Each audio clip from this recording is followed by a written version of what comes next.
Hola, ¿saben que ese tema de la migración fue un discurso que desde hace mucho tiempo un grupo hemos ido alertando, tratando de llamar la atención de lo peligroso que podía ser para el futuro y la reconstrucción de Venezuela?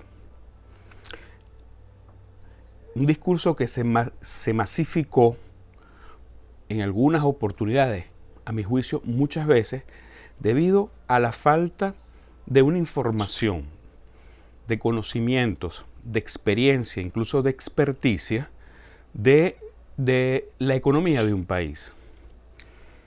No es solamente alertar, no es solamente informar a los hermanos, a los compatriotas, pero sobre todo a las generaciones más jóvenes, de las consecuencias que pudiesen haber tenido o que pudiese tener una migración a la ligera.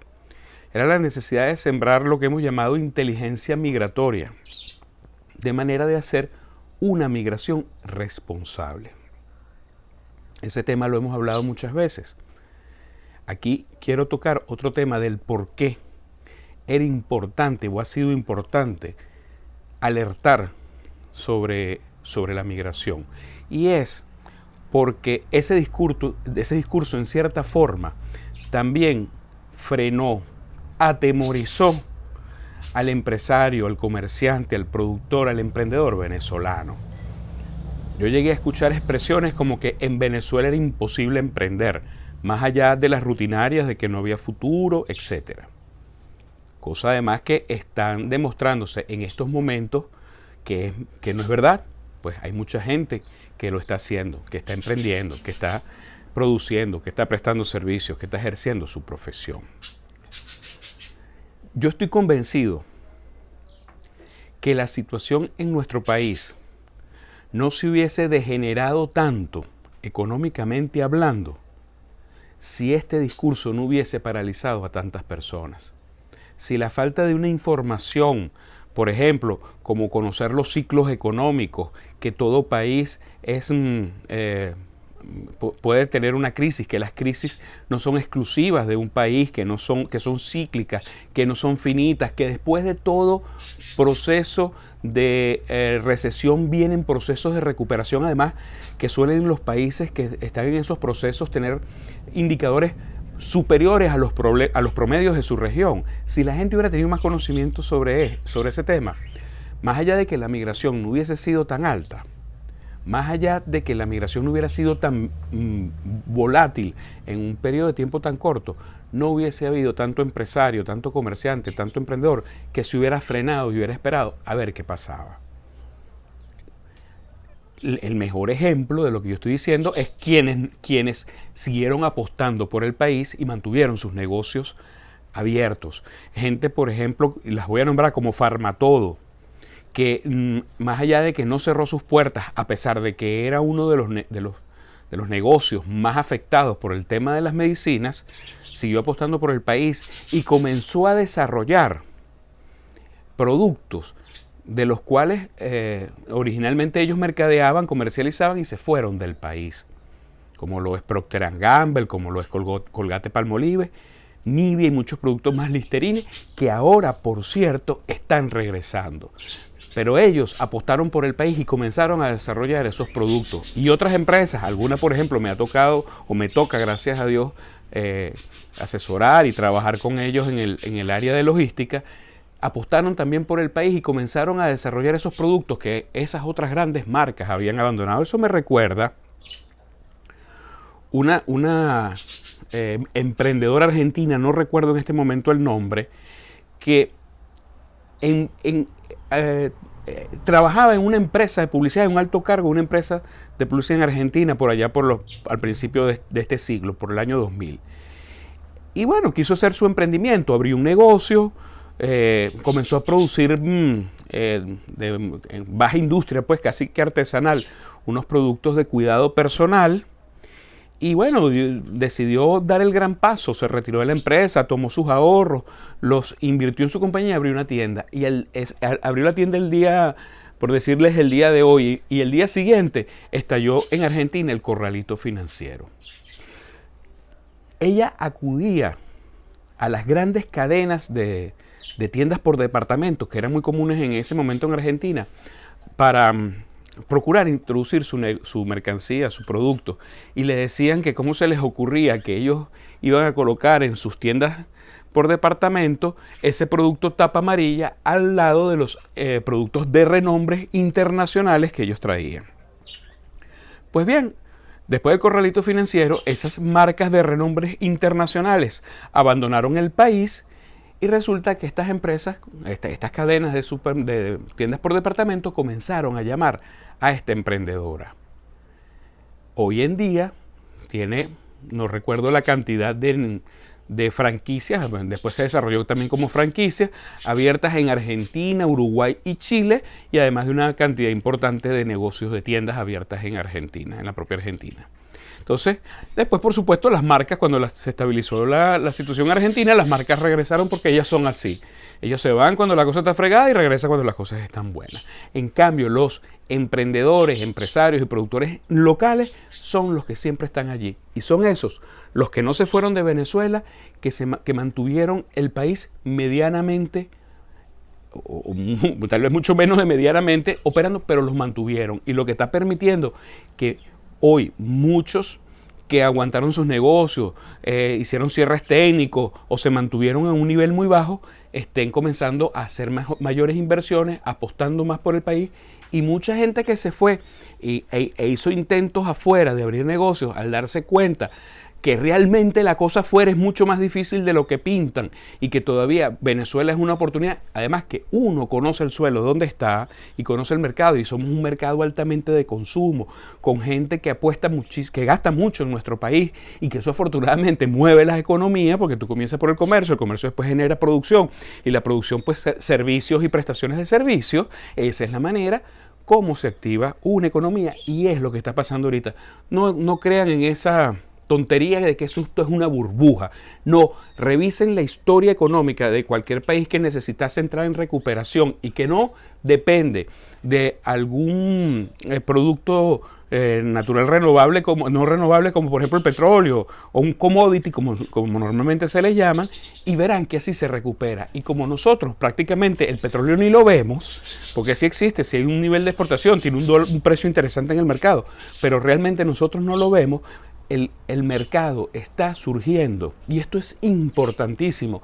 Dentro de 20 años recordaremos a Venezuela, o diremos: Venezuela se recuperó gracias a la inversión privada. Y yo lo vengo diciendo desde hace 2 años, somos el sector privado el que vamos a lograr sacar a la economía adelante. Y lo más interesante es que nos estamos abriendo camino frente a un régimen que no nos los permitió hacer por mucho tiempo y que ya no le quedó más remedio. Algunos dicen: bueno, más adelante el gobierno lo va a hacer. ¿Es posible? Bueno, ahí estará la capacidad nuestra de enfrentarnos a ellos, pero ahorita el sector privado debe crecer, fortalecerse para poderle hacer frente a ese régimen. Yo honestamente creo que, como ha pasado en otros sistemas comunistas izquierdosos, se terminan de dar cuenta que la única manera de subsistir es gracias al sector privado, como bueno pasó en China. Yo no lo estoy inventando, ahí están, y hay otros países que pudiera nombrar que también lo ha sucedido, y le han dado carta blanca al sector privado para que se desarrolle, porque además es el generador de empleo, el generador de riqueza, el generador de productos, y el Estado dedicarse a sus temas. Ya con ese paso que hemos dado, también nosotros podemos decir: bueno, vamos a ir en camino de resolver nuestro tema político. Pero sin un sector privado produciendo, no hay forma de hacerlo como come. El sector privado, que está todos los días abriendo nuevas tiendas porque se ve nuevas cadenas, lo que es el negocio que sea, como dice el dueño de Data Analysis, Gil Yepes, en una entrevista que le hicieron: se están comenzando a repicar los teléfonos, están reclutando personal, están comenzando a llamar desde afuera para hacer inversiones. Pues ese es un sector privado que se está consolidando. Y lo maravilloso de todo este proceso es que es el sector privado el que por primera vez en toda la historia de los últimos 100 años de Venezuela, desde que apareció el petróleo, es no es el petróleo el que está sacando a Venezuela de una crisis, porque además esta no es la primera crisis que atraviesa Venezuela, ni va a ser la última. Es la más severa, sí. Es la que el Estado ha tenido, lo ha empujado a la crisis, es verdad. Pero bueno, nos tocó vivirlo, vamos a salir adelante. Sin embargo, nunca dejaré de comentar que muchos venezolanos creyeron que a países como Panamá o Chile eran perfectos, no les iba a pasar lo que les iba a pasar y que Venezuela era lo peor, y fíjense lo que está pasando en esos países ahora. Entonces, repito, una de las grandes preocupaciones de ese discurso con una falta importante de solidez, que era la migración, y ojo, siempre lo aclaro, yo no estoy diciendo que no hubo gente que no le quedó más remedio que inmigrar, que hubo gente que no le quedó más ánimo en seguir en Venezuela, y eso se respeta, pero también es cierto que se creó una matriz generalizada, un poco ligera, de opinión de que esa era la única vía que existía, y es ahí donde nosotros ponemos el punto sobre las IE. No, chicos, no es verdad que la única alternativa que había en Venezuela era emigrar. Eso es falso. Como también es falso que había que salir de este régimen para recuperar económicamente el país. Yo siempre lo critiqué. Tuve bastantes encontronazos con familiares muy queridos, pero ese era un discurso político equivocado, porque le estabas diciendo a la gente que si no logramos salir de este Goliat que tenemos, con el cual nos estamos también enfrentando, nos íbamos a morir de hambre. Y eso no es cierto, eso no es verdad. La vía era otra. ¿Cuál era la vía?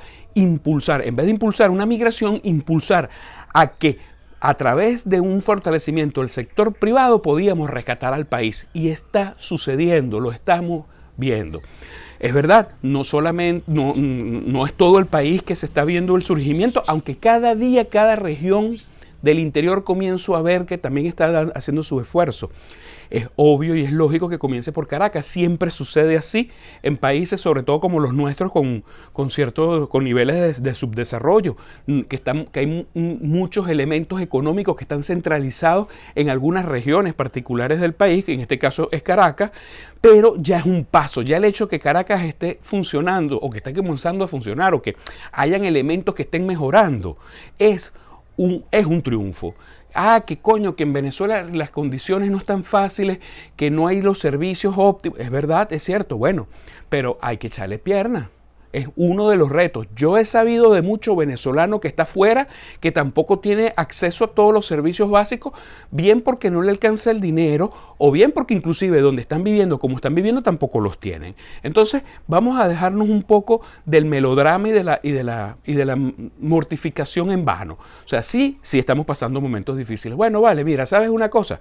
Decir lo que voy a decir ahorita, después de que han pasado 60, 70, 80 años, es absurdo, porque se supone que las sociedades evolucionan. Pero ¿saben algo? Mi padre, Ángel Brito Villarruel, es un abogado muy apreciado. Es un hombre que todo el mundo, a pesar de que tuvo por mucho tiempo desempeño político, mi padre fue senador de la extinta Cuarta República, mi padre todo el mundo lo ha conocido por un hombre a carta cabal, un hombre transparente. Y mi padre, que le tocó estudiar Derecho en la antigua Universidad Central de Venezuela, es decir, la que está en el centro de Caracas, lo que hoy en día es la Biblioteca Nacional, deduzco yo que sigue estando la biblioteca y no lo sé, en todo caso, al frente de uno de la puerta principal de la Asamblea Nacional hoy en día, el Congreso de antes, mi padre le tocaba estudiar con luz de vela para poderse graduar de bachiller. Mi padre era de un pueblo llamado es de un pueblo llamado Santana del Norte, todavía mi padre está vivo, y le tocaba ir a estudiar a la Asunción porque en su pueblo no había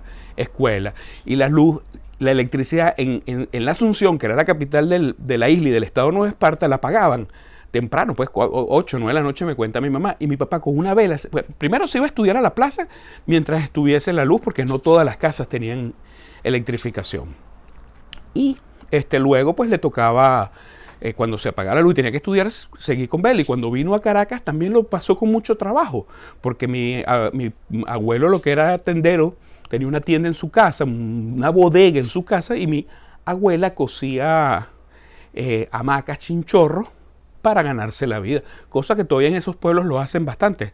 Ahí se consiguen en esa zona las mejores hamacas de Margarita. Entonces, si él lo hizo, yo puedo hacerlo, ¿vale? Yo puedo hacerlo para salir adelante, porque yo sé que esto es un retroceso que hemos tenido en nuestro país, pero es un retroceso que nos va a impulsar a una salida mucho más grande.